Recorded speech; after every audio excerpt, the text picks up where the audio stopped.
Bienvenue tout le monde à l'Informel. Ce soir, je m'assois avec André Soucy, qui a été directeur général de la TVC Basse-Lièvre pendant 45 ans. Il est en grande partie responsable du succès de l'organisme qui fêtera bientôt 50 ans. Maintenant à la retraite, il s'implique bénévolement dans plusieurs organismes, en plus d'animer le Télé Bingo ici à la TVC. André Soucy, merci d'être avec nous autres aujourd'hui. C'est doublement apprécié. Je t'ai appelé un petit peu à la dernière minute, fait que je suis content que tu sois ici avec nous autres un matin. Ça me fait plaisir, Jean-François. Puis, je veux dire, là, je voulais faire une émission avec toi parce qu'on va célébrer nos 50 ans. Fait que nécessairement, je t'avais réservé pour le printemps, la prochaine saison. Mais là, finalement, on va en parler un petit peu plus vite. Puis, ça va, c'est ça. On va nous permettre d'en parler dans l'avance un peu de ce qui s'en vient. Puis ça, là, on a plusieurs choses spéciales qui vont arriver là, au printemps avec la TVC. Là, puis, autant au niveau de la programmation qu'à l'extérieur de la programmation, des choses qui s'en viennent. Là, fait que ça va être le fun. Là. Puis, il y a des émissions de Sylvain qu'on va te réinviter aussi pour parler, là, qu'on va s'amuser à revisiter des émissions, pour aller regarder, des choses comme ça. Ça va être les gens vont avoir hâte de voir ça, je suis certain. Je pense que oui. De voir des figures. Ouais. Puis, d'autant plus qu'on a été capable d'aller chercher du matériel. Que peut-être même toi, tu vas être surpris de revoir parce que c'est dans le temps, là, le monde ne savait pas, là, mais il y a. C'est quoi? Ça a commencé en 72? 72. J'étais même pas au monde. Puis on avait il y a eu des trucs sur bobine. Les bobines, on n'a pas réussi à les récupérer, mais on a des cassettes de U-Matic. Je connaissais même pas ça. Là, parce que ça date des années 70. Là, on a du matériel qui sort de là. Fait que c'est vraiment cher. Ça va être, c'est drôle de voir parce que tu as du monde sur ces cassettes-là, qu'ils étaient des adolescents, des trucs qui étaient tournés à Polyvalente dans le temps, qu'aujourd'hui sont des adultes avec des enfants, que leurs enfants sont à Polyvalente, fait que c'est vraiment le fun. Je me souviens, au 25e anniversaire, on avait projeté sur le mur, lors du banquet, différentes séquences comme ça de la TVC, puis il y avait le frère Armisdaus, à un moment donné, c'était pas nous autres qui l'avaient filmé, mais on avait du vidéo quand même de lui, le frère Armisdaus qui bâtissait ses avions. Ouais, c'était-tu le reportage de Radio-Canada? Il y avait ça? Probablement que ça venait de là aussi. Et puis, les gens, du moment qu'ils ont vu le frère, là, on a entendu des « oh », tout le monde était surpris de le voir, puis il était content de voir ça là, en même temps. Alors, j'imagine qu'au 50e anniversaire, il y a des gens qui vont pouvoir reconnaître des personnes. Ça, c'est clair. Puis le frère Armisdaus, dans le fond, là, jusqu'en quelle année qu'il a eu son école de... Parce que je me souviens, jeune, je voyais des fois des avions, là, puis là, mes parents me faisaient remarquer qu'il y a un avion dans le ciel, parce que là, il était tiré, parce que c'est comme ça qu'il faisait décoller. Il était tiré, puis il lâchait dans les airs. C'est ça. Ben là, aujourd'hui, on a... je pense qu'il y a des habitations sur ce terrain-là, du terrain, ce qu'on appelle. Oui, c'est ça. C'est le projet Bois-la-Voile. C'est ça, le projet Bois-la-Voile. Alors, lui, il bâtissait derrière le collège, l'école de Saint-Michel, parce que ça s'appelait le collège Saint-Michel à ce moment-là, dans la cour en arrière. Il bâtissait ses avions à partir de là, puis il les amenait là-bas. Et puis, nous, on appelait ça le glider. Ouais. Alors, la glider. Alors, il partait avec ça, puis à un moment donné, il coupait la corde, comme on dit. Il coupait le cordon ombilical, en fin de compte. Et puis, il y a quelqu'un qui volait sans avoir de moteur, tout ça, qui finissait par revenir. Il savait comment faire. Je me souviens pas si c'est dans nos mémoires vivantes qu'on en a parlé. En tout cas, on a fait quelque chose avec l'histoire de la Société d'histoire, puis ça s'est retrouvé... on avait ces images-là, puis c'est vraiment impressionnant de voir qu'est-ce qu'il faisait avec les jeunes. Mais c'est ça, je me demandais jusqu'où ça avait duré, parce que je me disais, la TVC a peut-être fait de quoi, mais avec l'école. Oui, écoute, je peux te dire que les premières années qu'on était là, parce que je me souviens avec Richard Bastien, la première année qu'on a fait des émissions, on était des bénévoles à ce moment-là, on avait fait des émissions durant l'été avec les terrains de jeu. Et puis, parce que Richard était en charge des terrains de jeu. Mais quand ça finit, au mois de septembre, ça nous a tenté de faire autre chose. Alors, on a fait une émission d'1 heure par semaine, bénévolement, sur les sports en général. Ça peut être les Canadiens de Montréal, mais ça peut être les sports locaux aussi en même temps. Puis, je me souviens qu'on était allé au terrain de Bois-la-Voile parce qu'il y avait toujours une journée durant l'été, ou plutôt à l'automne, où ils faisaient des démonstrations de différents avions qui allaient là. Et puis, on était allé là-bas. On avait voulu monter en hélicoptère. Finalement, il n'a pas fait assez beau cette journée-là. Mais je me souviens qu'on regardait les avions qui tournoyaient dans les airs avec la caméra. Puis, en tout cas, qu'on commentait ça en même temps. C'était drôle. Là. Si je regardais ça aujourd'hui, peut-être qu'on ne dirait pas la même chose. Mais à ce moment-là, c'était intéressant parce que les gens voyaient ce qui se passait au terrain du vol-à-voile. Ouais, c'est drôle. Les temps changent. Je ne sais pas aujourd'hui. Je pense que les parents laisseraient aller leurs enfants dans une école de vol à voile. Il y a beaucoup de jeunes, je me souviens, cas des M. Joyce, là, je ne me souviens pas de les autres noms, mais il y en a plusieurs qui ont volé avec le frère Misdaus, qui ont appris à faire du vol à voile. Ah, c'est spécial. Puis dans ce temps-là, dans cette émission-là, est-ce qu'il y avait les Lions au football? Parce qu'il y a eu une équipe de football. Il y a déjà eu, oui, il y a déjà eu, puis je pense qu'ils jouaient même au terrain. Je me souviens d'être allé voir des parties comme garçon au terrain de l'école élémentaire Elementary School. Okay. Sur le terrain en arrière, il y a un terrain de football qui est là, puis d'avoir vu ça. Je pense que l'équipe s'appelait les Lions à ce moment-là. Ben, je me souviens qu'il y a une équipe des Lions, puis parce que moi, quand j'étais au secondaire, il y avait encore les vieux casques, puis il y avait un logo vraiment magané là, de Lion dessus. Là, je te parle de moi quand j'étais jeune, mais il y en a eu un peu plus tard. Oui, mais il y en a eu des années 80, je pense. Oui. C'est pour ça que je me demandais si parce que la TVC s'est impliquée beaucoup avec les Tigres plus tard, mais je me demandais s'il y avait eu des pas nécessairement. Probablement qu'on allait faire du vidéo en général. Tu pourrais en parler dans le cadre de notre émission de sport. OK. Puis, à travers les années, dans le fond, là, est-ce que la mission de la TVC elle a changé? Ben non, ça a toujours été un peu la même idée de dire, bon, il faut toujours amener de l'information locale. Bien, c'était ça qui était le but, parce que quand M. Chagnon, qui était le père Chagnon, André Chagnon aujourd'hui, la Fondation André Chagnon, c'est lui qui était propriétaire ici dans le coin. Il y avait Gatineau, puis il y avait le territoire de Buckingham également. Qui était propriétaire du câble. Du câble. Okay, avant d'avoir Montréal, parce qu'ils ont acheté Montréal par après. Et puis, quand Philippe Gendron, pour faire la petite histoire, Philippe Gendron, l'abbé Gendron, que les gens ont connu ici à Buckingham, un natif de Buckingham, eh bien, lui, on s'était aperçu qu'il y avait des télévisions communautaires qui commençaient un peu partout à travers la province. Puis on s'est dit, pourquoi qu'on n'aurait pas une ici? Il était avant-gardiste de savoir ça, tu sais, avoir un poste de télévision à Buckingham, qui allait penser ça? Et puis, finalement, avec lui, on est allé voir M. Chagnon. C'est-à-dire que lui est allé voir M. Chagnon. Moi, je n'étais pas dans le portrait à ce moment-là. Et puis, M. Chagnon avait dit, écoutez, je suis prêt à vous donner un poste à 2 conditions, que vous fassiez au niveau local des informations locales, puis que vous ayez le conseil de ville de Buckingham sur les ondes. Alors, c'était déjà... la première condition, c'était pas pire de dire, si on a des gens, on va en faire de l'information, mais avoir le conseil de ville, c'était d'autres choses. Par contre, on ne pouvait pas avoir le poste si on n'avait pas ça. Fait que les gens au conseil de ville, on regardait ça ensemble et puis on dit, OK, on va le faire. Cependant, il y avait une petite condition, c'est qu'il y avait 2 réunions par mois, à chaque 2 semaines. Donc, on diffusait une première émission, mais dans la deuxième, il se passait plus d'affaires que dans la première. Donc, ils avaient appris, eux autres aussi. Ça fait que ça n'a pas pris de temps. Par contre, je pense qu'au bout de 2-3 mois, les gens ont dit non, on veut savoir ce qui se passe chez nous. C'est pas rien qu'à moitié. Ouais. Fait que finalement, ça avait changé. Les gens avaient accepté d'avoir le conseil de ville. Alors, on était un des premiers, sinon le premier au niveau du Québec, à avoir un conseil de ville. Puis, regarde, ça s'est poursuivi même avec la nouvelle ville de Gatineau. Parce que s'il y a une émission de télévision aujourd'hui où on peut voir le conseil de ville, c'est parce qu'à cause de Buckingham. Je pourrais revenir là-dessus éventuellement, mais c'est un peu à cause de ça. Alors, tout ça, avec M. Chagnon, il était avant-gardiste lui aussi, puis il dit il y a quelque chose à faire à Buckingham. Puis je pense qu'il a eu raison. Mais puis ça a dû être... juste, je peux imaginer, là, parce que dans ces années-là, au niveau financier, ça doit déjà être un défi de dire, là, on va monter quelque chose. Remarque, Jean-François, à ce moment-là, c'était le début des projets d'initiative locale. Ils appelaient ça les PIL, PIL, les projets d'initiative locale. Et ça permettait à des endroits d'avoir des projets puis d'engager des gens. Évidemment, les salaires n'étaient pas hauts. Je me souviens de mon premier salaire qui était, tout le monde avait, moi, dans mon temps, j'étais à 100 $ parce qu'on était 4 personnes, mais les premiers qui ont été engagés, il y avait 8 personnes. Ça a tombé au bout de 3 mois à 4 personnes. Et puis moi, je suis arrivé en février en 73. Alors, à ce moment-là, tout le monde avait 100 $ par semaine. Et puis, ils ont dit, là, ça prend un patron. Oui, mais comment est-ce qu'on fait ça? Finalement, ils ont enlevé 5 $ sur chacun des 3 autres pays pour donner à André Soucy, le directeur général, 115 $. Et puis les autres avaient 95 $. En tout cas, la petite histoire de ça, là, on ne venait pas riche avec ça, par contre, mais ça nous a permis de partir les choses. Puis il n'y avait pas d'argent à cause qui venait du ministère des Communications. Et puis, on s'attendait à ce qu'il vienne quelque chose. Mme Pauline Marois était dans la Légion ici à ce moment-là. Puis elle avait défendu notre dossier. Et puis, finalement, le ministère avait commencé à donner des subventions. Et grâce à elle, on avait eu une première subvention de 5 000 $. Bon, ça nous a aidé à partir. Mais on avait toujours les projets d'initiative locale. Puis on a gardé ça. Normalement, ces projets-là devaient durer à peine un an au plus. alors que nous, ici, on en a gardé pour 2 ans.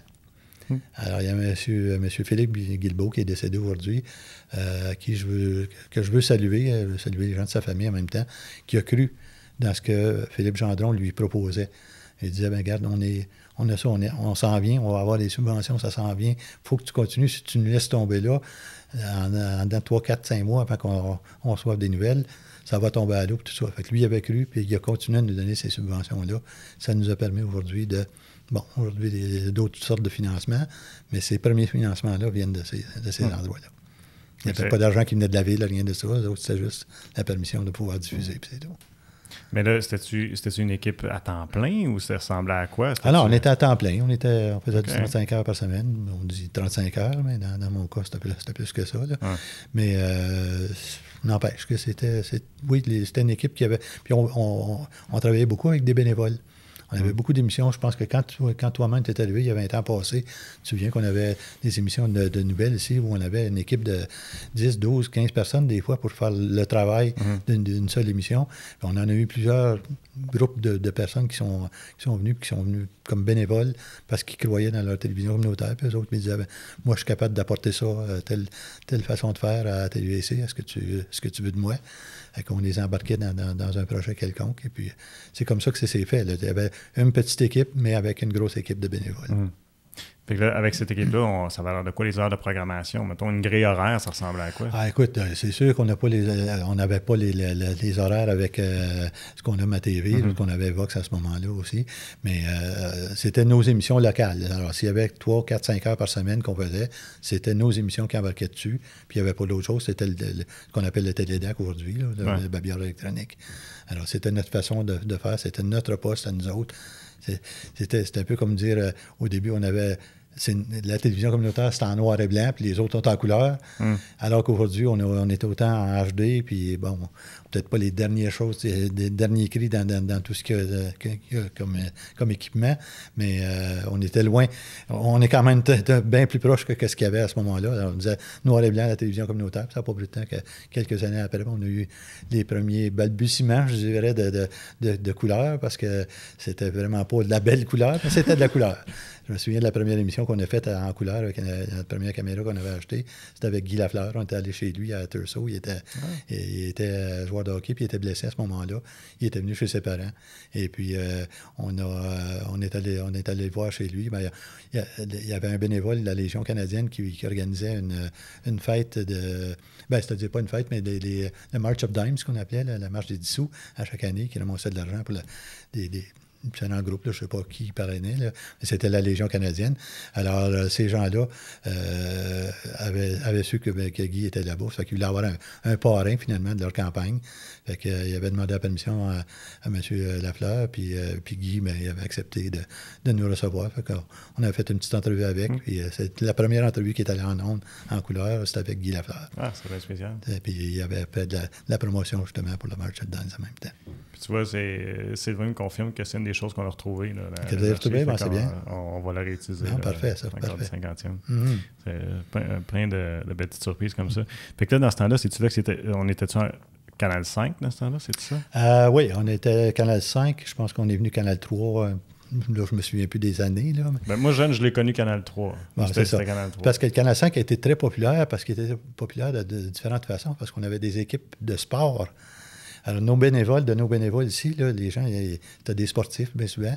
Puis, ils ont dit, on peut-tu prendre le nom du canal? Je dis, écoute, moi, j'ai pas d'argent pour vous parrainer, mais si vous voulez avoir un nom de club, puis vous voulez prendre... Fait que ça s'appelait le Canal 5. Fait qu'il y a eu des équipes, des équipes de hockey, de soccer, pas de soccer, de balle. Balle molle. Moi, j'ai eu l'occasion d'aller être entraîneur pour une de ces équipes-là. Il y a eu de la crosse, du football, il y avait du touch football aussi. Okay. Et puis, je me souviens, ballon ballet. Ballon ballet de 5e. Fait que ces gens-là ont... Tout en même temps?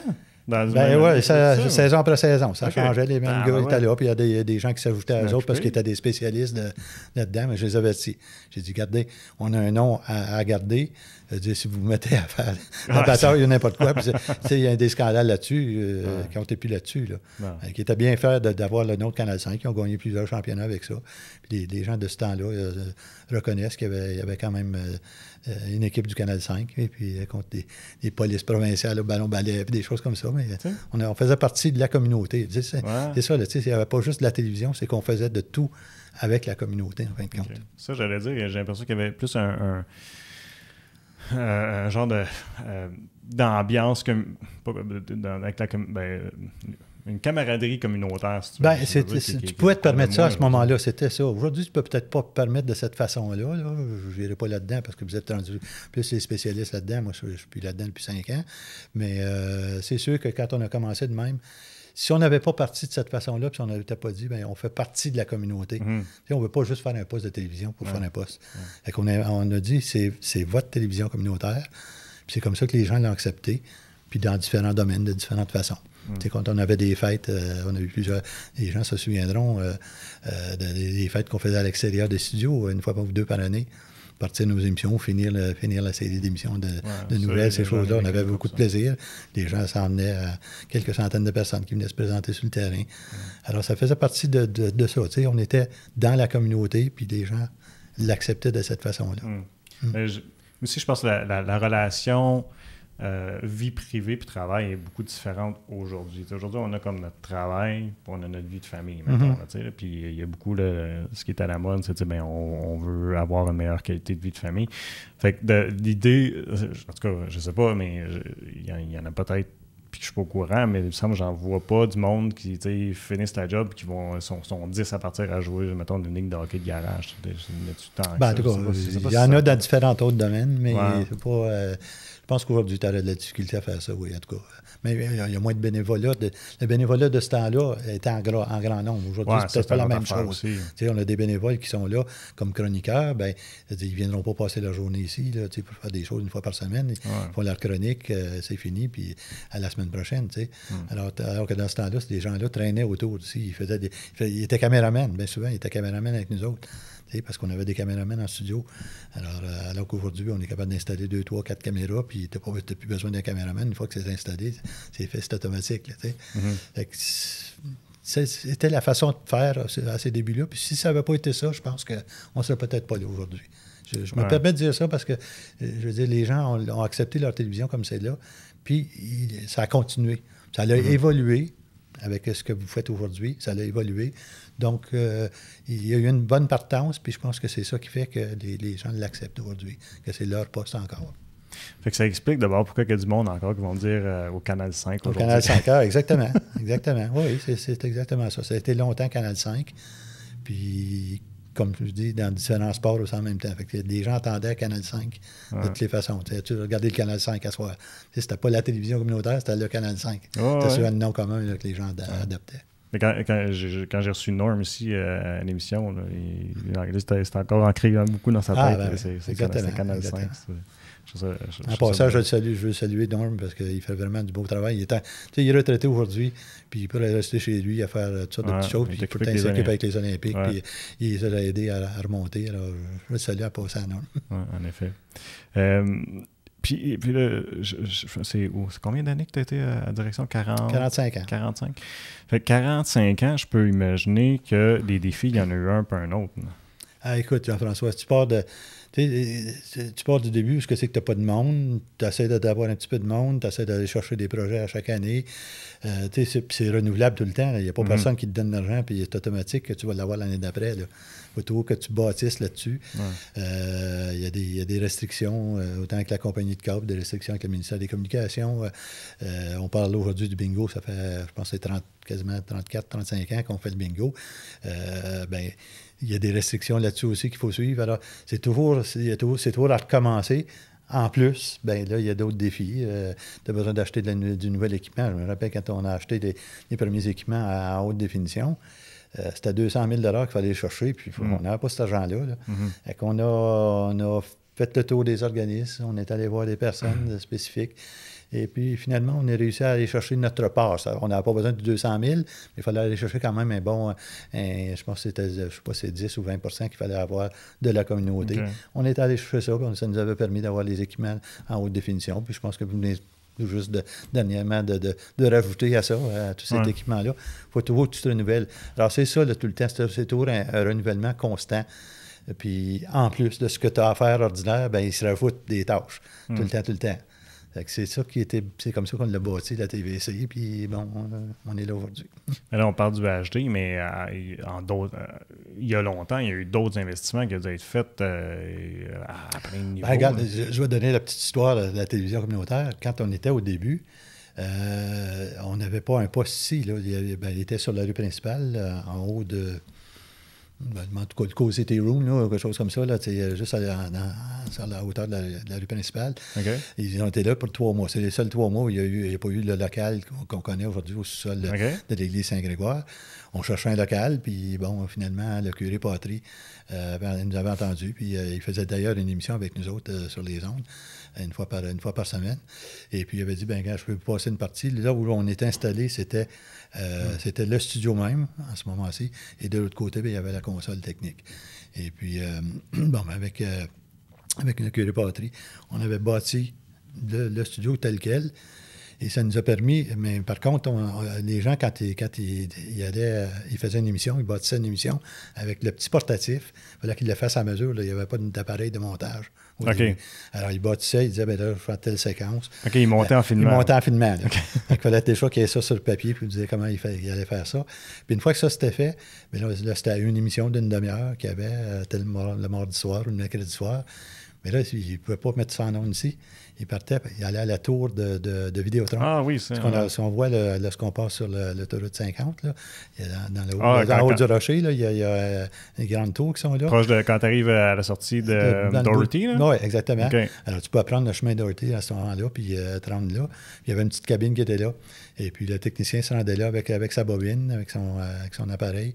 Et puis, il débranchait de quoi, puis il mettait ça en onde parce qu'on passait par-dessus un poste américain.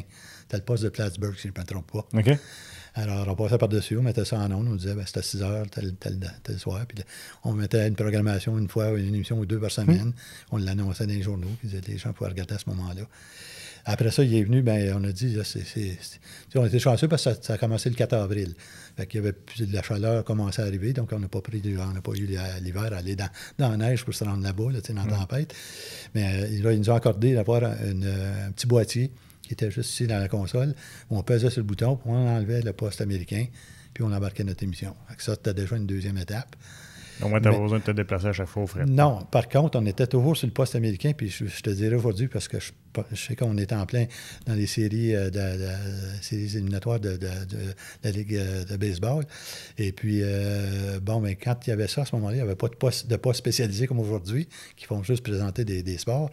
Alors, c'était sur le poste de Plattsburgh. Il y avait, à 3 heures l'après-midi ou quelque chose de même, il y avait le match de baseball qui arrivait proche de 6 heures, puis il était rendu à 8e, 9e manche encore égal, puis ça allait en supplémentaire. Moi, j'étais un sportif. Peut-être parce que j'étais sportif que je faisais ça. Je me disais, on va se faire tirer, il faut enlever ça de tirer. C'était le seul poste qui présentait le match. Fait qu'on attendait que le match finisse, mais c'était sûr qu'on n'avait pas les commentaires d'après le match. Au moment que le match finissait, on savait que ça avait fini 9-8 ou je ne sais pas quoi. On baisait sur le bouton pour on embarquait notre émission. Alors, tu sais, c'est des choses comme celle-là qui sont arrivées. Après ça, ben, comme je te dis, la question de la couleur, l'adaptation des nouvelles caméras qui ont permis que la couleur soit meilleure. Tu sais, c'était pas facile non plus, de dire avoir des techniciens, tous les jeunes qui étaient ici, la plupart du temps, je te rends hommage parce qu'il y a 20 ans passés, tu arrivais toi-même ici et j'ai eu l'occasion de t'engager une fois que tu avais fait du bénévolat avec nous puis tu avais suivi un cours de caméraman. Ben, c'était pas facile, vous aviez à apprendre des choses. T'es beau aller à l'école, mais ces appareils-là ne sont pas toujours là. On apprend sur le tas, comme on dit. Alors, ça se faisait. C'est la façon qui était faite. Puis, s'il y avait quelques erreurs, les gens le pardonnaient. Parce que, on revenait en nous, on disait, on s'excuse, telle la fête, il s'est passé telle chose. Mais voilà notre émission. Mais ça n'arrivait pas tout le temps, là, mais je veux dire, c'était des possibilités parce que c'était vraiment pas. C'était nouveau. C'était complètement nouveau pour nous autres. Je me souviens des projets, tu me parles d'une étape importante qu'on a eue. Les satellites qui existent aujourd'hui, les petites coupoles satellites, c'est nous qui les avons testés. Hein? Comment ça? Tu parles, mettons, les coupoles comme Bellon. Là, exactement. Okay. Exactement. Ça fait drôle parce que c'était un peu... On a testé des coupoles d'un concurrent. Ouais. En fait, c'était pas Bell qui était là à ce moment-là. Okay, ouais. Mais tout ça pour dire que avec Saint-Raymond de Port-Neuf, il y a des gens qui s'en souviendront, qui ne sont pas décédés aujourd'hui. Okay, ouais. Puis ça, j'espère qu'il y aura des images qui sont restées là-dessus qu'on pourra montrer dans le cadre. Oui, on en a. On en a, bon, merci. C'est sûr qu'on n'a pas tout gardé, mais il y a quand même le fait que nous autres, les satellites étaient à Shirley's Bay, qu'on appelait, juste l'autre bord d'Ottawa. Par contre, à Saint-Raymond-de-Port-Neuf, eux autres avaient la machinerie pour faire en sorte de transposer ce qu'on avait. C'était quand même la petite équipement, là, comparé à Radio-Canada et tout ça. Alors, on envoyait notre émission par satellite. On avait un camion qui était juste à l'extérieur de nos studios. On devait avoir des spécialistes qui étaient pour venir ici, faire de la technique avec nous autres, aider nos jeunes. Parce que nos jeunes qui étaient ici, ils avaient 15, 16, 17 ans au plus. Là. Et puis, pourtant, il n'y en est pas venu. Puis c'est nous autres qui étaient obligés d'adapter tout ça. Là. Je me souviens de Pascal Lantier, qui était un de ceux-là, Marquis Cadieux. Il se rendait on ouvrait la camionnette en arrière, puis la coupole était là, puis là, il fallait le diriger vers un satellite qu'on ne savait pas. Fait qu'il y avait un téléphone avec quelqu'un. Il disait là, non, on va pas tu l'avais bougé d'un pouce, puis tu étais complètement à combien de 100 000 à côté du satellite. Fait que c'est eux autres qui... Ces gens-là ont appris ça sur le tas. Ils ont fait un projet par satellite deux fois 2 semaines. Ah ouais? Alors, ça a été intéressant. Ça a été une one-shot deal, cette histoire-là. Ça a été une one-shot deal. Ça l'était. Par contre, on n'a pas réussi à tout finir parce que le satellite n'appartenait pas au Canada. C'est parce qu'on avait aidé à le lancer. Okay. C'était le satellite Hermès. Et puis, un satellite de communication. Et puis, à cause de ça, le Canada avait des heures. Fait qu'il y avait... Parce qu'il y avait des télévisions communautaires, il s'était organisé avec le Québec pour pouvoir faire des heures. Puis ça a donné que c'est nous autres, TVC Buckingham, à ce moment-là, avec Saint-Raymond-de-Port-Neuf, qu'on avait fait ces émissions-là. Alors, c'était spectaculaire, je veux dire. De parler à quelqu'un qui était à l'autre bout là-bas, puis là, c'est comme si tu étais à Saint-Raymond, je suis à Buckingham, je te parle, tu m'écoutes, puis là, à peu près 4, 5, 6 secondes après, là, tu commences à me répondre, pour pas qu'il y ait d'interférence. C'était vraiment spécial. Puis, je veux dire, on a aidé à ça. Là. Aujourd'hui, les coupoles, peut-être qu'il y en a un peu moins, mais encore les satellites, aujourd'hui, ça existe à cause de ces expériences-là qui ont été faites.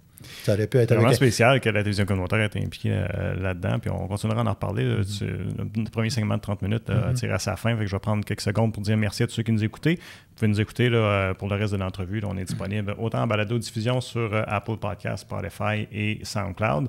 Sinon, là, au site internet tvc.qc.ca ou sur notre chaîne YouTube là, de la TVC Basse-Lièvre. Toutes nos émissions sont là. Merci beaucoup.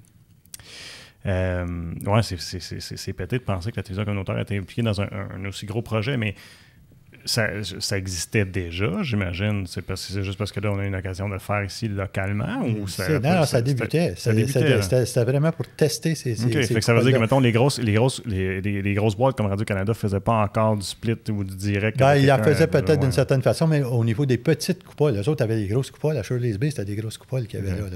Fait que nous autres, quand on transmettait ça à partir d'ici pour la grosse coupole qui envoyait ça au satellite, qui envoyait à Saint-Raymond-de-Port-Neuf. Saint-Raymond-de-Port-Neuf choisissait les images qu'ils voulaient. C'était un peu eux autres qui étaient réalisateurs au bout de la ligne, parce qu'eux autres avaient la petite coupole là-bas, choisissaient l'image, la transmettaient en ondes. Alors nous, on était assis ici en avant de nous autres, on avait 2 moniteurs. Un moniteur qui était notre image à nous autres en direct, puis l'autre moniteur, ça pouvait être nous qui étions là, selon l'image qui était choisie. Alors, tu pouvais te voir, puis là, tu pouvais envoyer ta main dans les airs comme ça, puis sur l'autre moniteur, il arrivait après avec la main dans les airs. Yeah. Alors, tu as toutes des expériences vraiment. Tu sais, ça a été les gens, les bénévoles qui ont été ici, là, ça les a transformés, je dirais. Ils ont tellement aimé ça que, tu sais, c'est des bénévoles qui ont continué pendant de nombreuses années parce qu'ils ont toujours appris quelque chose. Tu sais, toi, tu es ici depuis 20 ans.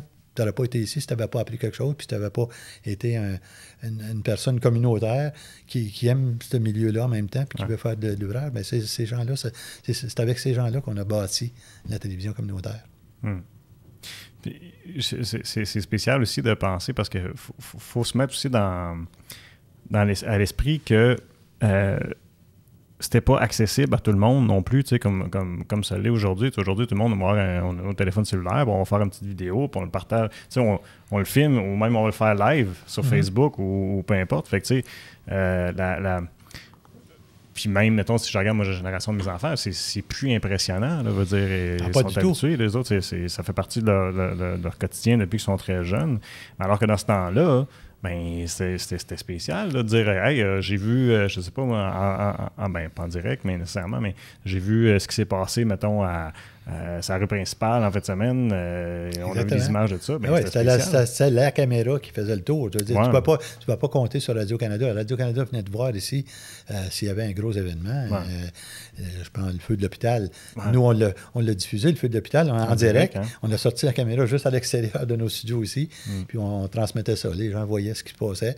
Puis, entre-temps, mais pour donner... une autre partie d'histoire, mais pour donner un peu ce qui se passait, puis où les gens, les malades, où on les transférait, parce qu'il y a des gens qui avaient de la famille là, qui étaient à l'hôpital, qu'est-ce qui arrivait avec eux autres. Fait qu'on avait un petit appareil qu'on tapait un message, on le tapait là, avec la dactylo et non pas avec ce qu'on a aujourd'hui. Puis on mettait ce carton-là sur un appareil avec la caméra qui arrivait dessus, qui disait, bien, si vous avez des malades qui étaient à l'hôpital, ils sont transférés à l'école Saint-Laurent. Rendez-vous là-bas. Fait que, ça faisait partie on trouvait des moyens. On trouvait des moyens inusités à ce moment-là de pouvoir transmettre le message. On était chanceux, on pouvait être en direct n'importe quand. Ça nous permettait de faire ça. Je disais n'importe quand, à partir des studios, évidemment. Là. Ouais. Mais n'empêche que ça, c'était juste un événement qui s'est passé juste à côté de chez nous. Puis les gens ont pu le voir, puis ont pu savoir où était leur famille. Ouais, c'est fun parce que vous avez aidé, dans le fond, directement pendant un temps de crise, si tu veux. Exactement. Le Bertloff, ces choses-là. Alors, on a essayé de retransmettre le plus de messages possible. C'est sûr qu'on n'était pas les seuls, là, parce qu'une fois, la crise du verglas, ça a été national, donc tous les postes de la région en transmettaient, mais on essayait on a toujours essayé d'être le plus local possible. Tu sais, ce qui était transmis à Gatineau ou sur Radio-Canada ou sur HOT, n'importe quoi, eux autres venaient faire quelque chose, puis ils repartaient avec ça. Nous autres, on essayait d'aller plus loin là-dedans, dans l'histoire. Aller voir les gens qu'on connaissait, puis de leur donner la chance de parler pendant 4-5 minutes, alors qu'eux autres leur donnaient 30 secondes. Ouais. Alors, on avait plus de détails. Hein. Ça a toujours été ça, la formule de la télévision communautaire. Puis j'espère que ça va se poursuivre encore, parce que les gens ont besoin de savoir ce qui se passe localement chez eux.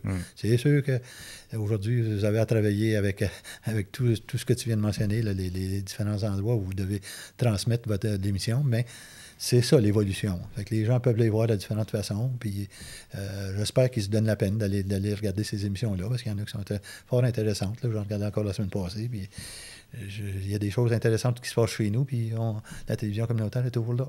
Oui. Ça n'a jamais changé.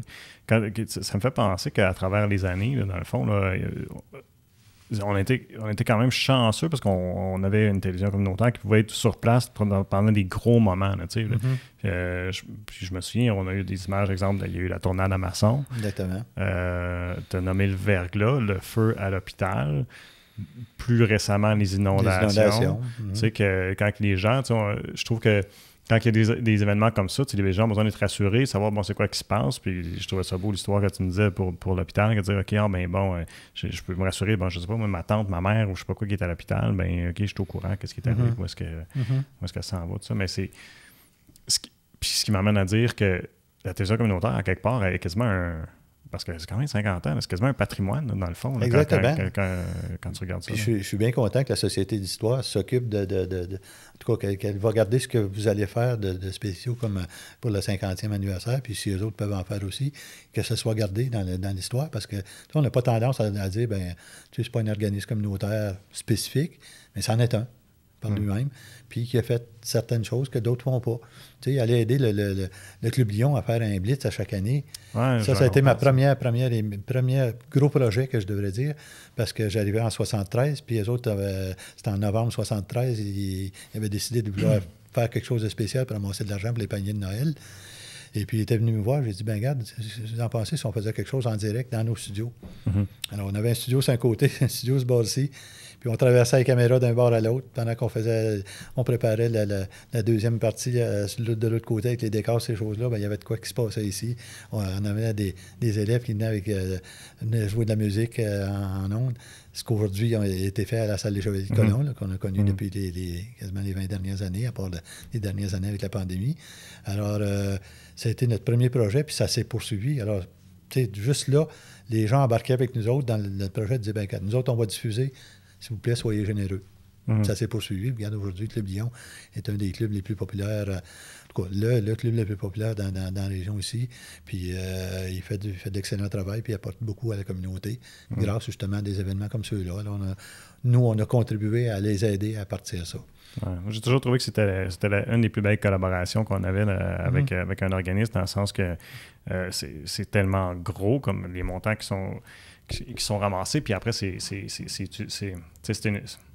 je dirais ça, c'est que tu le vois là, de tes yeux vus, qu'est-ce qu'ils font avec l'argent, puis c'est palpable. Là. Tu sais à quoi ça a servi, puis les témoignages qu'on entendait là, quand on faisait le Téléthon, là, c'est fou. Là. Cette aide-là dans la communauté, ça me jetait à terre. Puis aussi, ça ouvre une fenêtre aux gens de voir, regarder comme dans votre communauté les besoins, parce qu'on ne sait pas tout le temps ça. Non. Ça permettait de voir ça. J'ai eu l'occasion d'être avec l'Ami de l'Entraide cette année, là, sur le conseil d'administration, puis je vois, ça m'épate de voir encore. C'est certain que la pandémie n'aide pas, n'a pas aidé, mais c'est le double de ce qu'il y avait, des demandes qui sont faites, qui avaient été ordinaires, que les gens recevaient ordinairement. Avec Anne Mercier. Alors, les besoins sont là, puis comment on peut aider, bien, c'est ça. Il y a différentes façons. Il y a les journaux. C'est donner la communication. Nous, on la donne visuellement par le poste communautaire. Les journaux sont aussi importants. Je pense qu'il y avait une collaboration avec le journal local, tout ça. Ouais, c'est ça. C'est important que tout ça soit fait de façon que le consommateur reçoive l'information puis en fasse ce qu'il veut avec. Alors, c'est comme ça que la télévision communautaire a été bâtie, puis elle sera toujours là, j'espère, en tout cas, aussi longtemps que possible, pour continuer à aider, à faire développer ces différents projets-là. Parce qu'il va y avoir des nouveaux projets tout le temps. Puis comment vous allez pouvoir adapter ça? Bien, toi, comme directeur général maintenant, tu vas travailler là-dessus. Tu vas dire, bien, ça c'est plus important que d'autres, ou c'est aussi important. Puis comment on va embarquer là-dedans? Mais il faut le dire, là, tenir à aller à un organisme communautaire pendant, toi, c'était 45 ans, là, c'est pas tâche mince, là, parce que les organismes communautaires, on en a vu arriver, partir, ça tient pas, c'est le manque de financement, tout ça. Puis j'ai toujours dit, puis je le répète, moi je te lève mon chapeau pour l'avoir tenu debout pendant 45 ans. Es-tu surpris de voir qu'on est encore là après 5 ans? Parce que même... c'est en quelle année? Je demandais à Sylvain, l'article, c'est en quelle année que tu as trouvé? On a trouvé un article du droit. Bon, en 1973, la première année, dans le droit, qui disait qu'on ne sera plus là. On est encore là 50 ans après. C'est... À l'agonie, que ça disait. C'est M. Roméo Chartrand qui avait écrit l'article. Mais c'est peut-être, je ne suis pas sûr si c'est pas 72 même, parce que quand le projet avait les 3 premiers mois avec 8 personnes que je disais tout à l'heure, le mois d'avril, le mois de mai ou juin, ça finissait. Ça finissait en mai parce que ça avait commencé avant avril. C'était la première émission en avril. Donc, fait que, en tout cas, puis là, les gens disaient, ça ne continuera pas, ça ne peut pas continuer de faire de même. Et pourtant. Mais parce que les gens se sont appropriés le projet. Quand un organisme qui travaille fort dans sa communauté, il attire des gens avec lui. Tu sais, les gens vont dire, des fois, c'est toute la même gang. Ben oui, mais la même gang. Tu sais, si t'es pas allé, ils t'offrent la chance à chaque année de participer avec eux autres. Tu sais, si le président connaît son voisin, connaît des amis, de faire de même, il leur demande s'ils veulent venir aider. C'est pas la petite gang, ils s'en vont là pour aider. Alors moi, c'est comme ça que je vois ça, les organismes embarqués dedans. Si vous avez des organismes dans lesquels vous croyez, bien allez voir s'ils n'ont pas besoin de bénévoles. Il y en a beaucoup qui ont besoin de bénévoles, surtout avec la pandémie, ils ont besoin des nouvelles idées, c'est toujours important. Moi, pour ça, j'ai continué. Ça fait 5 ans que je suis plus là, puis ça fait 5 ans que je suis avec différents... J'ai 4 organismes dans lesquels je participe présentement. OK, 4. J'ai vu que je te vois souvent à la table de Bethléem. Là. Je sais que j'allais là. Il n'existe plus comme tel, mais la table de Bethléem existe encore, mais c'est un projet coordonné avec l'Ami de l'Entraide. OK. Alors, oui, c'est vrai. Ben oui, j'ai vu Anne. C'est ça. Fait que, au lieu d'aider 9 ou 10 jeunes, Il y en a déjà eu beaucoup plus dans le temps de Mme Edna Charette. Je la salue là où elle est aujourd'hui.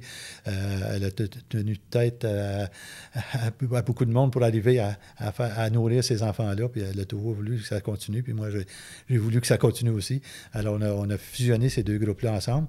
Par contre, on a gardé les deux groupes pour pouvoir aller chercher différentes subventions. Puis ça nous a permis encore cette année, au lieu d'avoir des jeunes de Saint-Michel ou Saint-Laurent, parce que c'était les seuls qui prenaient sur l'heure du dîner. Il n'y avait pas beaucoup de temps.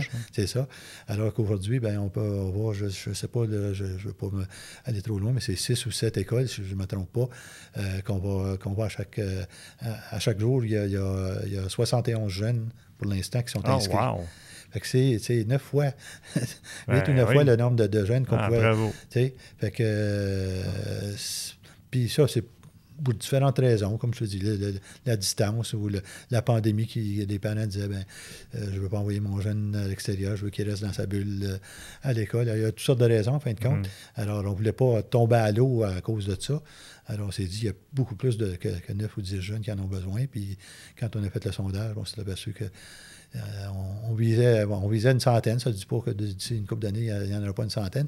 Encore là, il faut les financer, ces projets-là. Ouais. C'est pas rien de facile. Mais quand vous entendez parler d'une campagne de financement quelconque, puis soyez sûr que ceux qui la font, cette campagne de financement-là, gèrent bien les argents, parce que c'est pas facile pour tous les organismes, en fin de compte. Alors, soyez généreux quand vous avez une campagne des billets qui sont vendus ou n'importe quoi. Là, je pense au Club Lyon qui vend ses billets chaque année pour son tirage. Ça va aider quelconque personne en quelque part. Moisson, Outaouais, Centraide. Il y a toutes sortes de façons, finalement, qu'on peut aider. Moi, c'est une chose que j'ai appris. Puis, dans le fond, je peux t'en remercier de m'avoir embauché à l'époque parce que ça m'a permis justement de découvrir ce milieu-là que je ne connaissais pas. Puis de voir... Tu sais... ce qui était populaire, moi, ce que je me souviens dans mon temps, c'était l'UNICEF. On passait à l'Halloween avec notre petite boîte, puis on voyait des images, puis tout ça, puis c'est correct. Mais j'ai toujours comme vision que la pauvreté, c'était à l'extérieur de chez nous. J'avais pas l'impression, je savais pas que ça existait, je savais pas qu'il y en avait autant de besoin, ça. Puis c'est une des belles choses que ça m'a permis de découvrir, de travailler ici, c'est de voir ça. Puis de voir à quel point il y avait du support, puis à quel point il y avait une mobilité dans le secteur de Buckingham, puis autour, là, de vouloir d'entraide que je trouve extraordinaire. Je vous rends hommage aujourd'hui. C'est moi qui vais te rendre hommage à ce moment-ci de mon côté. C'est ça. Mais non, mais je dis ça parce que je regarde l'équipe que vous avez aujourd'hui. Je regarde à Sylvain qui est parti très loin d'ici pour s'en venir à Buckingham, qui a été journaliste à un journal, et puis qui a décidé de revenir à la télévision communautaire. Donc, vous avez de l'expérience. Il y a Fleur Ali. Je disais à Fleur Ali l'autre jour, j'ai dit, t'as pas été à demander dans d'autres postes ces choses-là? Elle dit oui. Elle dit, je préfère ça. Vous êtes des gens communautaires. À votre façon, là, vous êtes communautaire, puis vous allez trouver des lignes dans lesquelles vous allez vous impliquer avec la télévision communautaire, avec ce que vous faites. Alors, vous avez une belle équipe. Vous avez Jérôme là, qui est nouveau, puis qui va apprendre de vous autres, qui va dire, regarde, moi aussi, ça me tente de participer à ces projets-là avec ma gang. Alors, ça prend une belle équipe, une équipe qui se tient ensemble, puis une équipe qui veut faire de quoi. Fait que tu me dis, tu as la terre de Bethléem, l'ami de l'entraide, c'est où d'autre que tu t'impliques? J'étais au Bel Âge, la résidence du Bel Âge. J'étais 4 ans là comme président. Je l'ai laissé au mois de février dernier. Et puis, je suis à la fondation immobilière, ça s'appelait la fondation immobilière du pavillon du Parc. Ça vient d'une longue histoire parce que j'avais un enfant ceux qui me connaissent, un enfant handicapé qui est décédé aujourd'hui, mais j'ai continué par la suite avec cette fondation-là. Alors aujourd'hui, ça s'appelle la Fondation immobilière de l'Outaouais. Alors, je suis là-dedans aussi. Puis, je viens ici à la télévision en faisant le bingo parce que ça vous permet de libérer des gens de votre équipe. Alors, tu sais, c'est 3-4 organismes comme celui-là qui font en sorte que je me maintiens là-dedans. Je viens dernièrement, j'allais oublier justement le fait que je viens d'être invité à participer au conseil d'administration de la FADOC Saint-Luc. Okay. Alors, la présidente qui m'a demandé si je voulais embarquer avec eux autres. Et puis, j'ai décidé d'aller faire au moins un mandat. Puis on verra par la suite. Mais j'espère m'intégrer là-dedans et de voir qu'est-ce que je peux faire pour aider. C'est pas facile comme c'est là. C'est encore la pandémie, mais on verra. Il y a des choses qui vont s'adapter. Puis là, on voit que ça s'améliore de ce côté-là. Là, on finit par avoir des salles qui vont nous permettre de faire différentes choses. Parce que les gens de l'âge d'or là, ont tellement besoin de se rencontrer. Puis tout ça. Nous, on s'est rencontrés tout l'été juste à jouer à la pétanque. J'ai joué à pétanque tout l'été. J'ai eu du plaisir parce que ça m'a permis de rencontrer une trentaine de personnes. Tu sais, qu'on s'appelle par notre prénom, là, des gens de 80, 85 ans qui viennent jouer avec nous autres. J'appelle Rita, puis j'appelle. On s'appelle nos prénoms, puis on a du fun ensemble, puis on fait des équipes là, sur le terrain, là, selon ceux qui sont là. On sépare les équipes, puis on joue ensemble, puis ça nous permet de rencontrer ces gens-là, puis d'en apprendre un petit peu plus. On a le temps de jaser un peu. C'est toutes des petites choses, ça prend pas grand-chose dans la vie. Je suis content de voir. Je me suis surpris de dire. Enfin, qu'est-ce que je vais faire après ma retraite? Là, je me disais, ça va être difficile. Bon, je vais continuer à faire quelques projets comme ceux-là, mais je m'aperçois que je suis bien. Je suis bien parce que je m'implique, puis je rencontre des gens. Ça, c'est le fun. Quand j'ai le temps de prendre une marche, je prends une marche à tous les jours, ben, je rencontre des gens sur la rue. Puis, ils parlent du bingo, ils me parlent de la télévision communautaire, ou simplement, je leur dis tout le temps, arrêtez-moi si vous voulez jaser. Envoyez-moi une petite farce ou quelque chose de même sur le bingo. Tu ne m'as pas fait gagner cette semaine. Mettez-vous en ligne, vous n'êtes pas tout seul. C'est comme ça que moi, c'est comme ça une personne communautaire. Il y en a amplement dans la communauté. Puis dans votre équipe, ben, c'est à votre façon, vous l'êtes aussi. Oui. Ben, puis je vis la même chose. Moi, c'est une autre affaire qui m'a surpris. Parce que tu sais pas tant, parce que nous autres, on n'a pas accès vraiment, on n'a pas accès aux chiffres là, de code d'écoute, là, de comment ça s'appelle, le sondage. Non, ça n'existe jamais. Ouais, nous autres, en tout cas, on n'a pas ça. Mais là, on a des outils. On a l'Internet qui nous permet de voir, on a des chiffres qui sont intéressants. C'est souvent plus intéressant que je pensais. Fait que c'est le fun au bout, mais depuis que là, je suis devant la caméra à faire cette émission-là, là, je m'excuse, mais j'étais sur le cul. De voir comment est-ce que le monde m'en parle tout le temps, j'en revenais pas. J'étais très, très surpris. Puis là, on est régional aussi, grâce à ma TV. Avec la HD, à Gatineau, au Tim Hortons à Gatineau. C'est comme, OK, bien, tant mieux. Exactement. Je suis content. Mais ça me surprend. Puis corrige-moi si je me trompe, mais mon impression, parce que c'est facile de juger la télévision communautaire, de dire c'est la télé communautaire, tu veux pas, au travers des années, il y a eu des années où tu voyais bien qu'il n'y a pas de budget pour faire une production. Mais malgré ça, moi j'ai toujours. Je suis surpris, puis tu sauras me le dire, toi, c'était palpé la même chose, mais les gens c'est positif tout le temps, qu'est-ce qu'ils vont dire de nous autres? J'en suis pas surpris, Jean-François. J'en suis pas surpris. Parce qu'ils se sont accaparés de leur poste communautaire, puis ils ont vu que les gens qui étaient là voulaient s'occuper d'eux autres de différentes façons. C'est sûr, tu peux pas tout plaire à tout le monde, mais tu essaies de faire le mieux possible, puis c'est juste ça qu'on a besoin. Ils sentent qu'on est là dans la communauté comme poste, puis pour eux autres, ça devient presque un organisme communautaire comme tel. C'est ça que c'est. C'est ça que c'est. Qui aide à tous les organismes. Ouais. Moi, il y a des gens qui me disaient tu fais-tu partie du Club Lyon? Tu fais-tu partie... Non, j'en ai jamais. Puis j'ai toujours dit ça à chacun des clubs, parce qu'il y en avait de nombreux clubs. Là. Il y en a qui ont parti, qui sont moins présents aujourd'hui. Mais j'ai toujours dit au club, je n'embarquerai pas avec vous autres parce que je ne veux pas favoriser plus un que l'autre avec la télévision communautaire, parce que j'ai le moyen d'aider tout le monde. Si vous avez besoin de mon aide pour un événement quelconque, hey, vous savez ce que je suis, dites-moi-les, puis je vais aller vous aider.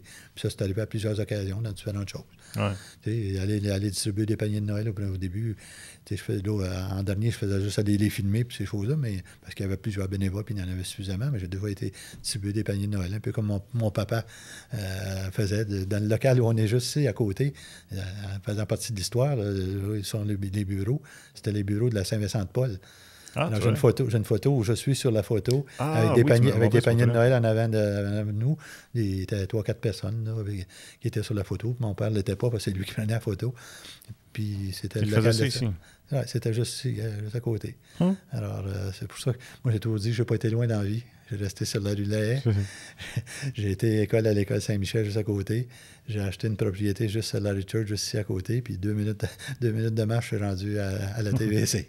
J'ai fait pas mal dans le même quadrilatère. C'est ça, tout dans le même quadrilatère. Mais ça m'a permis de faire un paquet de choses, par exemple, puis d'aller visiter, puis de m'occuper de hockey avec des jeunes, tout ça. T'as pas été dans les loisirs aussi? J'étais à la Corporation des loisirs. Corporation des loisirs, oui. Oui, à la Corporation des loisirs.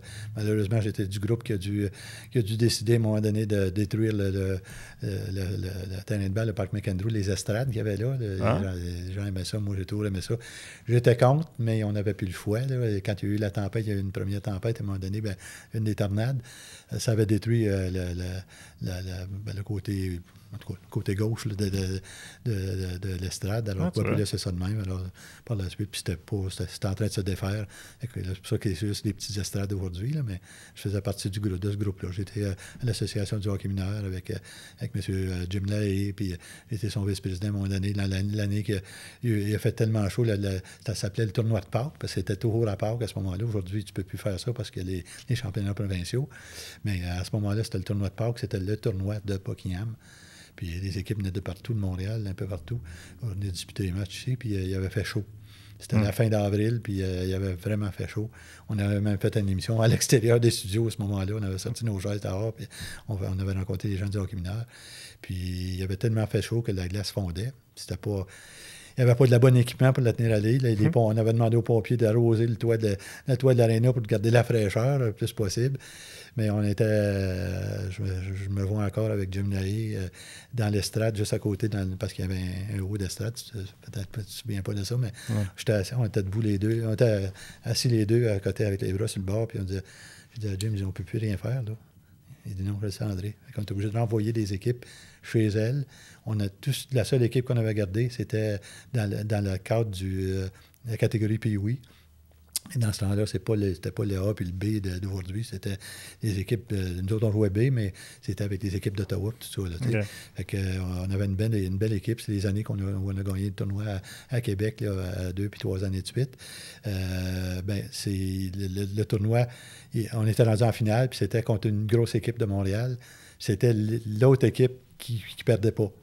Fait qu'on voulait vraiment faire ce match-là. Fait qu'on a laissé une journée de temps, la glace, personne dessus. On a joué dessus, ça s'était raboté un petit peu, mais en tout cas, finalement, on a perdu par un point contre cette équipe-là. Mais c'était les autres, on était obligés de les envoyer chez eux. Il y a vraiment des histoires, là. Il y a toutes sortes de choses qui se sont passées dans la communauté, puis on peut en parler. Je veux en profiter pour en saluer les gens qui ont pu être partis. Je regarde 50 ans, 7 personnes sur le conseil d'administration, fait que 350 personnes. T'sais. Ça veut dire qu'il y a peut-être 150 à 200 personnes nouvelles, parce qu'il y a des gens qui ont renouvelé des mandats dans ces années-là. 150 personnes qui ont embarqué sur un conseil d'administration pour faire en sorte que la télévision communautaire puisse continuer aujourd'hui. Écoute, c'est fantastique, c'est du monde, puis c'est des gens qui ont compris qu'eux autres, qui avaient une chance de faire de quoi pour leur communauté, puis ils ont dit, moi, c'est pas avec tel club, c'est avec la télévision communautaire, puis ils ont embarqué, puis ils ont continué à le faire. Alors, je les salue, ces gens-là. Il y en a qui sont dispersés un peu partout. Je vais nommer un nom, mais il va regrouper beaucoup de monde. Robert Fortin, que je salue, qui est en quelque part à Gatineau, là, que j'espère qu'on aura l'occasion de voir dans le cadre des fêtes avec les gens qui ont... C'est des gens qui ont participé, qui étaient des gens qui ont travaillé fort au Loisir Ramasson, puis qui ont été sur le conseil d'administration, qui ont fait les fêtes du 25e, puis même, je ne me trompe pas, du 30e anniversaire. Ouais. Alors, il y a eu des belles fêtes, on a eu des beaux banquets, puis ces choses-là, puis ces gens-là étaient des organisateurs. Ils ont fait profiter de leur talent pour la télévision communautaire. Puis tu parles du conseil d'administration, puis aussi les membres de l'équipe. Là, il y en a eu du monde aussi qui sont passés. Exactement. Juste moi, dans les 20 ans, il y a eu Gilbert, Sébastien. Gilbert était directeur technique, Sébastien était caméraman, monteur. Daniel Didier, responsable du bingo puis caméraman pendant des années. Ça, c'est ceux que j'ai connus. Puis là, Roberto, c'est au Loisir, tu l'as rencontré, ça se peut-tu? Non, il était nouveau par ici, puis je sais pas, je pense qu'on avait un projet, puis il avait appliqué. J'essaie de me rappeler à quelle occasion qu'on l'avait engagé, là, mais ça a dû être le cadre d'un des projets, j'imagine. Parce qu'on l'a rencontré on a commencé à enregistrer des émissions pour le 50e, puis mon souvenir, c'était ça que, peut-être Sylvain, tu pourrais me corriger, mais je pensais que c'était à la Corporation des loisirs qui t'avait rencontré, puis tu y avais offert un poste de journaliste, mais il travaillait là, bon, tu vois. Peut-être pas. Oui, je pense, maintenant qu'il dit ça, là, je pense il avait travaillé pour les loisirs. Je ne sais pas si c'est un emploi d'été ou quelque chose de même. Puis je lui avais proposé parce qu'on avait un poste de journaliste. C'est vrai. Mais c'était-tu le premier journaliste officiellement? Non, des gens se rappelleront de mon frère Yves. Ah, je ne savais pas qu'Yves a déjà été ici. Yves était ici. À part quand on a fait quand on a fait les émissions, tout ça, là, c'est ça. oui. Non, mais il était journaliste ici, avant d'aller au journal Le Bulletin, puis ensuite de ça, au journal Le Droit. Okay. Ah oui, il a commencé ici. Et même, Yves a commencé en 1973, ici, comme bénévole, parce que le dimanche matin, avec le groupe de personnes qu'on avait, là, qui étaient je les appelais les terrains de jeu à ce moment-là, on avait décidé de faire des émissions. Okay. Fait que le dimanche matin, on s'en venait ici de 10h à 1h l'après-midi. On était en onde. Fait qu'on avait des décors ce côté ici. On avait juste à côté ici, on pouvait passer la caméra puis s'en aller de l'autre bord. Il y avait juste une petite console. Puis de l'autre bord, c'était un autre studio. Fait qu'on avait fait comme 2 studios. Fait qu'on changeait les décors. Pendant ce temps-là, la caméra s'en allait de l'autre bord. On mettait un petit peu de musique avec la pancarte thème de ce qui s'en venait. La caméra s'en allait de l'autre bord, faisait ça. Dans ce temps-là, on faisait... Place au pyjama, exactement. C'est comme ça que ça s'appelait. Tu l'entends? Ah oui. Place au pyjama, que ça s'appelait. Et puis, on a eu tellement de plaisir à faire ça. Il y a des gens qui se rappelleront de Richard Bastien. Richard Bastien, qui est décédé aujourd'hui, malheureusement. Richard étudiait à ce moment-là pour être avocat. Et puis, avec lui, on s'en venait ici le dimanche matin. Il venait ici le matin, puis... il arrivait, puis il faisait professeur, quel nom qu'il avait, une marionnette. Puis Richard on avait obtenu du journal Le Bulletin, monsieur, le docteur, en tout cas, c'est un docteur qui était propriétaire de ça, on avait obtenu 2 pages complètes, où il faisait un concours à chaque semaine. On avait un club, ça s'appelait le Club des Petits Soleils. Okay. Avec les jeunes, on avait 500 jeunes, on avait une pancarte, quelque chose, c'était leur bulletin à eux autres, avec la photo de l'équipe. Puis il était membre, puis on avait des tirages toutes les semaines. Puis il y avait des concours à chaque semaine, des concours de mathématiques, français, puis tout ça. Puis c'est Richard qui écrivait tout ça. À chaque semaine, il fournissait ça au journal. C'est fou. Je te dis, c'est fou. C'est tellement des beaux souvenirs. C'est des choses que tu rêverais de faire ça aujourd'hui, que tu peux plus, là. Mais aujourd'hui, c'est d'autres choses. Ouais. Il y a probablement d'autres choses qui vont arriver, puis dire, hey, on le fait-tu? On le fait. On y va. C'était bon pour la communauté. Puis ça nous a permis de pouvoir... Cette équipe-là a continué à faire des émissions avec nous autres par la suite. Moi, je veux les saluer, ces gens-là, ces nombreux bénévoles-là. Puis tu parles de, comme je te dis, Yves a commencé là. Qui on a eu d'autres? À part ça, là, je me souviens plus. Moi, j'ai juste connu Roberto. Après ça, Roberto, il a quitté comme pas longtemps après que j'ai commencé. Ouais. Fait que Roberto est parti, puis je pense que c'était Gary après. Gary a été, je pense, une année à peu près. Ouais. Après ça, on a eu... C'était Josiane, après Josiane, Gary. là, on a tombé dans les premières fois qu'on a eu Michel. Donc, tu sais, c'est des gens, tous ceux qui sont venus étaient dans la même trempe. C'était des gens qui étaient contents de faire de l'information communautaire. Ils ont poursuivi leur route après ça. Puis je suis content parce qu'il y en a eu des gens qui ont été dans d'autres postes. Là. Je regarde aujourd'hui Nathalie Tremblay, qui est à Radio-Canada, qui fait des nouvelles, soit qui est journaliste ou des fois c'est elle qui est narratrice. Nathalie, je vous dirais que la petite histoire de ça, c'est pas une journaliste là, comme telle. Elle est en loisir. Okay. Et l'été, parce que je te disais qu'on faisait des émissions l'été, on faisait une émission, il y avait Masson qui avait son propre terrain de jeu, Bokian aussi, fait qu'on faisait 15 minutes avec chacun des groupes. Puis parce qu'elle était en charge à ce moment-là, cet été-là, elle venait de finir son cours, donc il l'avait engagée. Fait que c'est elle qui venait en ondes faire l'émission avec les gens de son groupe. Et puis quand elle est arrivée l'automne, elle avait fini son cours, puis il n'y avait pas de job là-dedans encore. Puis il y avait un poste qui s'était ouvert on l'appelait ça CHOT à ce moment-là ou quoi. En tout cas, elle est allée appliquer. Puis parce qu'elle avait fait de la télévision avec nous autres durant l'été, elle est engagée. Tu sais, c'est vraiment... Olivier Beauregard, d'autres, il a commencé ici avec les Tigres. J'ai été content de voir cette semaine là, qui était relationniste avec les Olympiques. Ouais. Et ça, puis il a fait du football. Il a fait du football.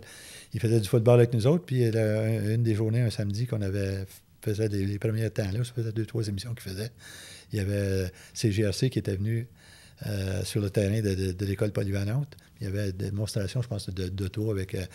c'était un peu de la publicité avec Carl Ford. Okay. Et puis, quelqu'un qui était là. Fait que je suis allé voir le gars. J'ai dit... Puis je savais que le gars, il faisait des sports là-bas. J'ai dit, j'ai un jeune, il est ici, là. Je dis, pas si vous avez des postes d'été, là, mais il m'a dit de quoi il serait bon avec vous autres en maudit. Ça restait de même, puis pas longtemps après, il l'a engagé. Ah, tu vois. Puis il fait son chemin, là. Il apprend à mesure, puis il est avec le football, avec les c'est pas mal. Le rouge et noir, puis ça. De triper. Ben, c'est ça. Je ne sais pas ce qu'il fait exactement comme, tu sais, le relationniste, probablement pas juste son travail là, mais je ne l'ai pas rencontré. Mais tu sais, c'est des exemples. Il y a eu Mathieu, il était à la TVA après. C'est ça. Maurice Lahaye, les gens ne l'ont peut-être pas connu parce que c'était la première équipe, l'équipe de 8 que je te disais au début. Là. Ben, Maurice Lahaye était. On a une photo justement de l'autre côté. On m'a demandé c'était qui cette personne-là. Qui est dans mon bureau présentement. Dans ton bureau, exactement. Maurice Lahaye, c'était le première personne à qui ont donné le poste de journaliste comme tel. Et puis Maurice est reparti pour Radio-Canada à Toronto. Il a fait des choses pour Montréal, mais en dernier, il était à Toronto. Il est décédé malheureusement jeune parce que je pense qu'il a d'un cancer ou quelque chose. Mais tu sais, il y a eu beaucoup de monde comme ça, des techniciens qui ont parti. Je pense à Sébastien Chénier, que tu mentionnais tout à l'heure, qui a fait beau travail ici. Puis là, ils ont reconnu son travail, puis ils lui ont demandé d'aller travailler pour TVA. Jeanne-Sophie est partie chez Pixel. Bon, exactement. Alors, c'est un peu un tremplin. Je veux dire, on ne peut pas tous dire qu'on va tous rester ici. Ceux qui décident de le faire, bien, ils décident de le faire d'eux autres mêmes. Mais c'est pas parce qu'ils ne sont pas capables d'aller ailleurs. Ils sont tous capables. C'est toutes des personnes compétentes. On fait des choix dans la vie. On fait des choix. Je souhaite les garder plus longtemps, l'équipe que j'ai là présentement. C'est pour ça que je voulais souligner, parce que c'est vraiment une équipe. Tu sais, autant à un moment donné, on disait avec Gilbert, avec Daniel et moi-même, on avait quasiment une centaine d'années d'expérience. En fait, là, avec les gars qui sont ici, bien, les personnes qui sont ici, bien, là, vous avez commencé à rebâtir cette expérience-là aussi. Je vise beaucoup, ce que je souhaite beaucoup, en tout cas, c'est un qui reste, puis qu'on ait beaucoup de plaisir à faire ce qu'on fait. Moi, je trouve ça bien important. Exactement. Puis je veux les garder parce que quand tu veux bâtir des projets, puis tu veux bâtir du nouveau, ça te prend une base pour tenir ça à aller. Fait que si tu es toujours en train de renouveler ton équipe, tu es toujours en train de repartir à zéro.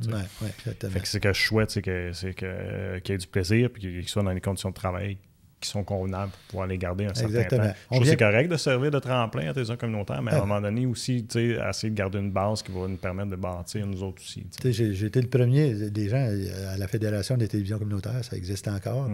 C'est ce qui permet des fois de faire grandir des télévisions communautaires parce que auprès des gouvernements, auprès des câbles distributeurs, si on n'avait pas ces groupes-là, on ne pourrait pas avancer des choses. Puis c'est eux autres qui font avancer. Puis il y a une réunion annuelle, puis les gens se parlent justement de ce qu'ils veulent. Ce qui devrait être adapté ou refait au niveau des devoirs de chacun de ces groupes-là, parce qu'il y a des choses à changer, puis j'espère que cette année encore, bien, ça va faire partie l'après-pandémie. J'espère qu'on aura pensé à ça avec la Fédération. Puis je salue les gens de la Fédération, parce que j'ai travaillé pendant toutes ces années-là. Autant j'étais à ces conseils d'administration ici, j'ai été pendant 45 ans. Là, je ne dis pas 45 ans, parce que je n'ai pas participé dans les dernières années, parce que je voulais que ce soit des jeunes qui soient là, même si on aurait voulu que j'y sois. Mais j'apportais ma collaboration quand on voulait mettre de moi. Mais j'ai fait au moins 40 ans dans, je pense que c'est 4 ou 5 différents organismes provinciaux qui avaient attrait avec la télévision communautaire. C'est que ça bâti avec la Fédération des télévisions communautaires autonomes du Québec aujourd'hui. Ben, c'est ce qui existe. Puis j'espère qu'elle sera là pour longtemps parce qu'on a besoin de ces gens-là pour défendre ce que la télévision communautaire est. Oui, il nous représente bien. Ouais. Merci beaucoup, André. C'était un plaisir de jaser avec toi. Je ne sais pas si tu avais autre chose à ajouter, mais on a la chance de se promener pas mal à travers les années. Mais de toute façon, on va te réinviter, comme je te dis, pour des émissions de 50. Ça me ferait plaisir encore. Puis je souhaite longue vie un beau 50e anniversaire, première des choses.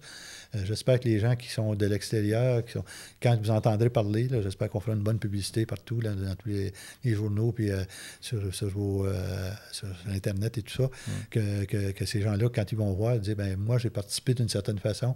Alors, si on les invite en quelque part pour quelconque événement, ben, qu'ils seront de retour. J'ai bien hâte, en tout cas, j'apprécierais, j'espère être encore en santé à ce moment-là pour pouvoir les rencontrer et venir le serrer à la main parce que on a fait du travail ensemble, on a fait beaucoup de plaisir ensemble, puis ça me fait plaisir. Puis avec toi, ben, je suis certain que c'est en bonne main, puis lâche pas. Merci beaucoup. Et bonne chance à toute l'équipe, puis bon 50e à tout le monde. Merci tout le monde d'avoir été à l'écoute et je vous invite à nous suivre sur nos différentes plateformes web pour regarder ou écouter toutes nos émissions.